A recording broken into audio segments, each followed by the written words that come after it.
Ever feel that green-eyed monster creeping in when you see someone else succeed? That pang of envy when a friend gets a promotion, or that sting when your partner seems a little too friendly with someone else?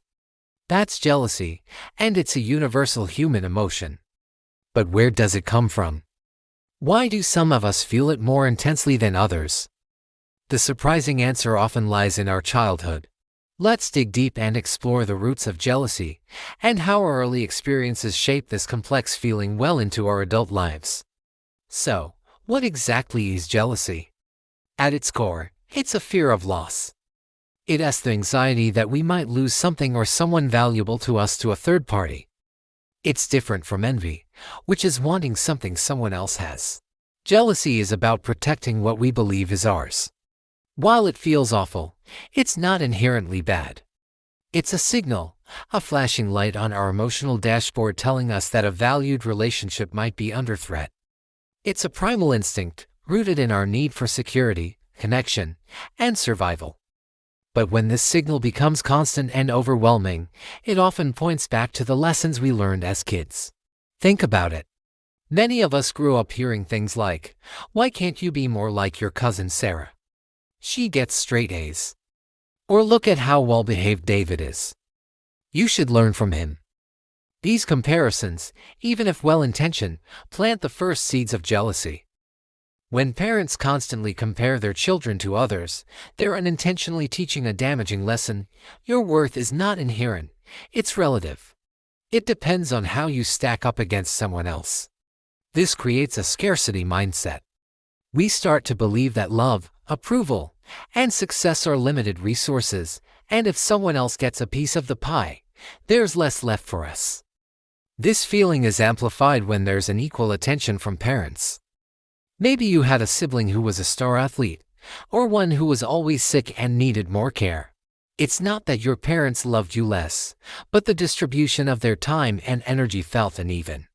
As a child, you don't have the cognitive ability to understand the nuances. All you know is that your sibling is getting the attention you crave. You start to see them as a rival for your parents' affection. This can create a deep-seated belief that you have to fight for love, that it won't be given freely.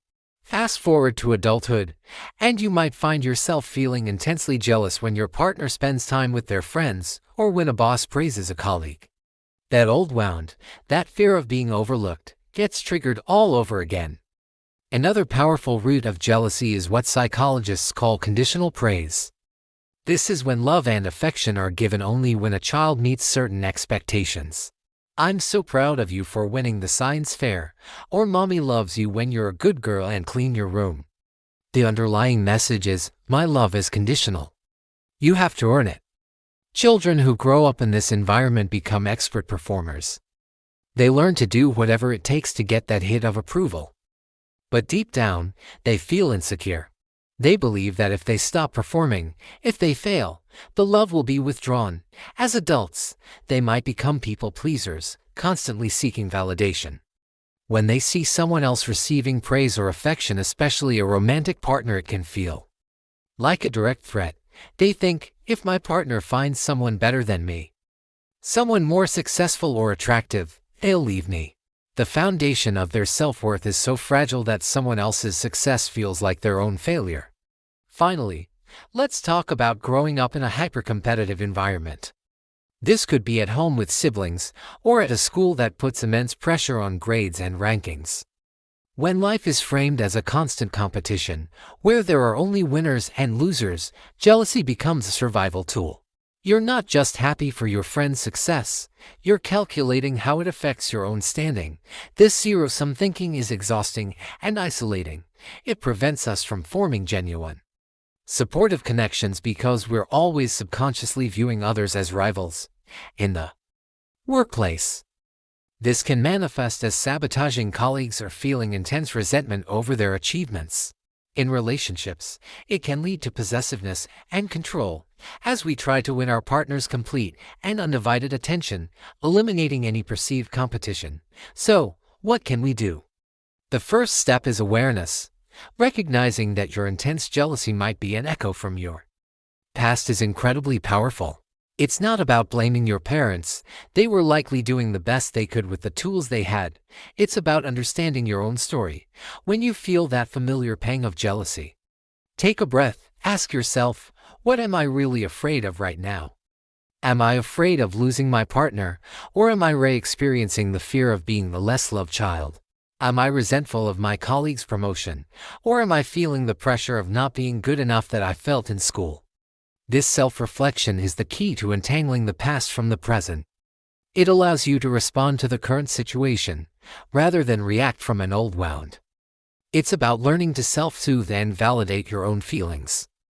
Instead of seeking reassurance from others, you can learn to give it to yourself. You can tell yourself, I am worthy of love, regardless of my achievements. My partner's affection for someone else doesn't diminish their love for me. Someone else's success does not take away from my own. This process takes time and practice. And sometimes, the help of a therapist can be invaluable in navigating these deep-seated patterns. They can provide a safe space to explore these childhood experiences and develop healthier coping strategies. Remember, feeling jealous doesn't make you a bad person. It makes you human. But understanding its roots gives you the power to choose a different path, one of security, confidence, and genuine connection. Thank you for joining me on this deep dive into the origins of jealousy. I hope it's given you some food for thought. If this resonated with you, please give this video a thumbs up and subscribe for more content on understanding ourselves better. Share your own experiences with jealousy in the comments below. Let's create a supportive community. Until next time, take care.